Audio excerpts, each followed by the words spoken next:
Oh, hello, and welcome. My name is Ryan, and I'm a guide here at Hearst Castle, home to William Randolph Hearst, the world's first international multimedia mogul. 28 newspapers, 8 radio stations, a film production company, and 14 magazines. You may have heard of them. Harper's Bazaar, Good Housekeeping, Town and Country, Popular Mechanics, Motor, and Cosmopolitan, to name just a few. But how does a person become one of the most powerful and influential people of their time? Well, that is a good question, not so easily answered. Today we will attempt to explore the complex nature of William Randolph Hearst and his rise to power through his media empire as we track some of the highlights of his life. This will be the first episode of a new series entitled Hearst, the Publisher. Now, before we begin, I just would like to remind everybody that during this ongoing coronavirus pandemic, Governor Newsom has mandated the wearing of face masks in all indoor and outdoor public areas, as well as maintaining at least 6 feet of physical distancing at all times. This is not just for your safety, but for the safety of others around you as well. Hearst Castle still remains closed to the public at this time. Now, in order to place this discussion in the proper context, I think it is important to start with a definition: ambition. An earnest desire for some type of achievement or distinction as power, honor, fame, or wealth, and the willingness to strive for its attainment.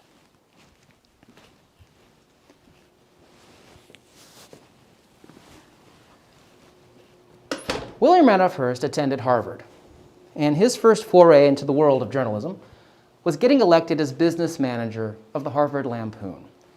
He expanded the Lampoon's circulation by 50%, more than doubled the revenue, and converted the bottom line from a substantial deficit to an even more substantial surplus. David Nassau, author of The Chief, put it this way: in less than 2 years at Harvard, he had accomplished a small miracle. He had gotten himself elected to the top clubs on campus, earned himself a reputation as a first-class dandy, grown an impressive mustache, found a splendid tailor, and acquired a pet alligator named Charlie that lived with him in his suite.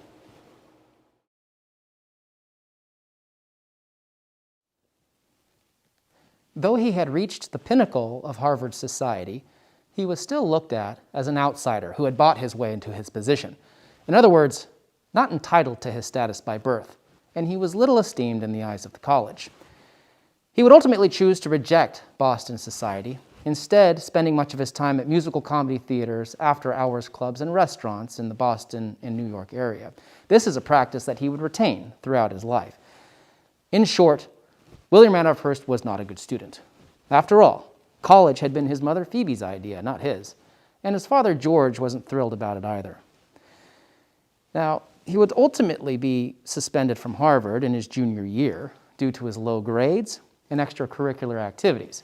He drank, smoked cigars, and spent too much, as well as being quite mischievous. According to one of his biographers, he once placed a donkey in the dean's office with a sign that read, "Now there's 2 of you." And Hearst often declared in his later years, "It takes a good mind to resist education."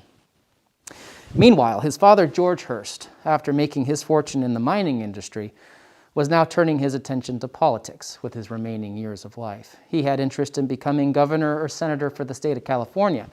So he bought the failing San Francisco Examiner in 1880 in hopes of using it as a democratic voice to keep the people informed of political issues, candidates' rallies, and of course reminding them of their civic duty as responsible citizens to vote.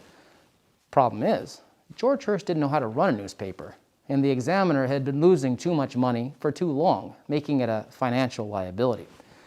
William Randolph Hearst told his father, in essence, "The reason it's not making money is because it's not the best. Give the paper to me, and I will make it the best."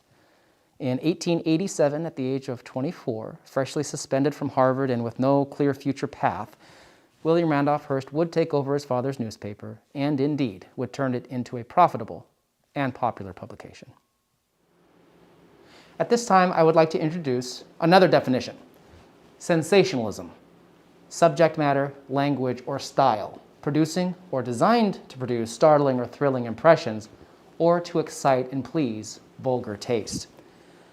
One of William Randolph Hearst's idols in the publishing world was Joseph Pulitzer, who ran the New York World newspaper.